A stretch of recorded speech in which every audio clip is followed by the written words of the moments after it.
Hi, hello po sa inyong lahat. Kamusta na ho kayo? Sana ho ay, nasa mabuti kayong, kalagayan saan man ho kayo naroroon. Nagbabalik ho muli ang Eric's Vlog at ngayong araw ho na ito ay pag-usapan ho natin itong, breaking news ho na naging pahayag ng ating, kasalukuyang presidente ho na si Ferdinand Bongbong Marcos. So, yan ho ang ating, pag-uusapan ho ngayong araw na ito.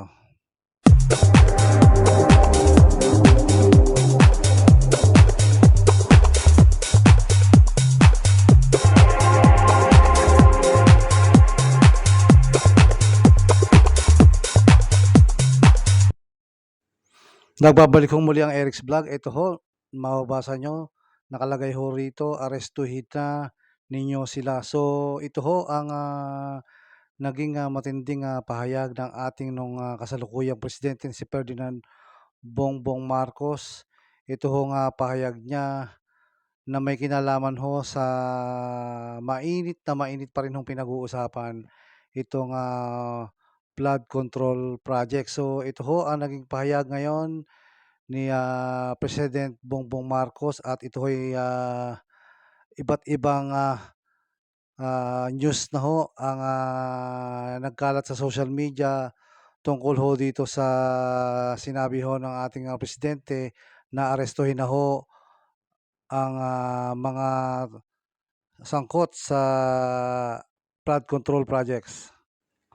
So ayon ho sa mga balita ay sinabi daw ho ni President Bongbong Marcos na pinapaaresto na si Saldico at ang 17 dating officials ho ng Department of Public Works and Highway at yun hong mga executives ng SunWest Corporation na ang alam natin ay may kaugnayan ho kay Saldico.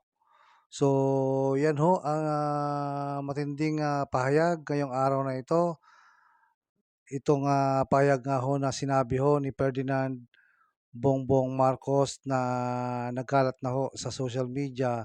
Ito hong balitang ito, mga ilang oras pa lang ho ang nakakalipas. So, marami ho ang mga tao ang naghihintay sa mga development ho tungkol nga ho dito sa mga anomalyang flood control projects na ang pagkakaalam natin ay nagsimula pa ho nung mga nakalipas na 3 buwan at hanggang ngayon ho ay hinihintay pa rin ng mga taong bayan ang magiging kahihinatnan nito dahil karimari-marim ho ang sinapit ng ating bansa dito ho sa mga pagnanakaw ng ating mga nakapwesto ho.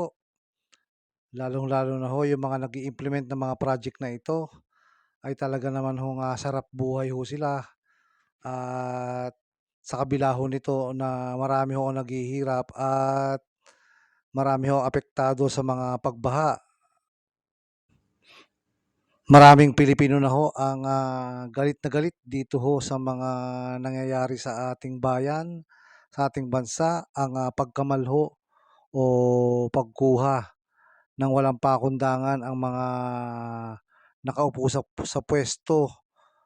Sa dami ho ng kanilang ninakaw ay talagang nakakalula ho, bilyon-bilyon ang kanilang mga nakuha at sila ho ay nagpasarap sa buhay at bumili ng maraming sasakyan, iba't ibang mga ari-arian.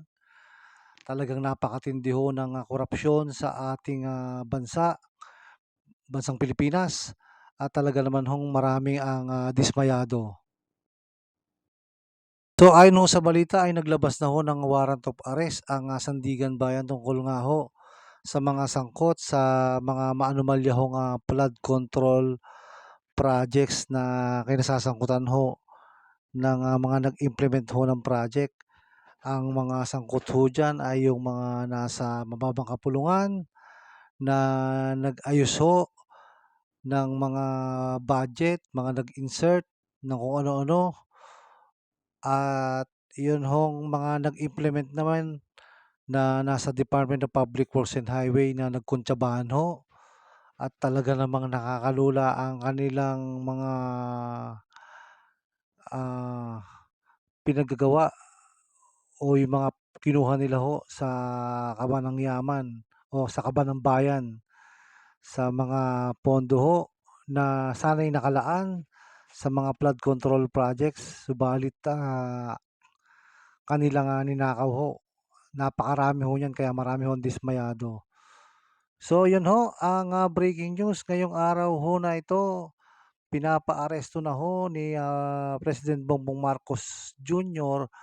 ang, mga sangkot ho sa anomalya sa flood control project. So, aabangan ho natin ang mga update ho diyan sa mga kaganapan ho 'yan dahil marami hong, mga Pilipino ang nag-aabang ho dito. Meron pa nga tayong naririnig na meron daw makukulong ng, December 15.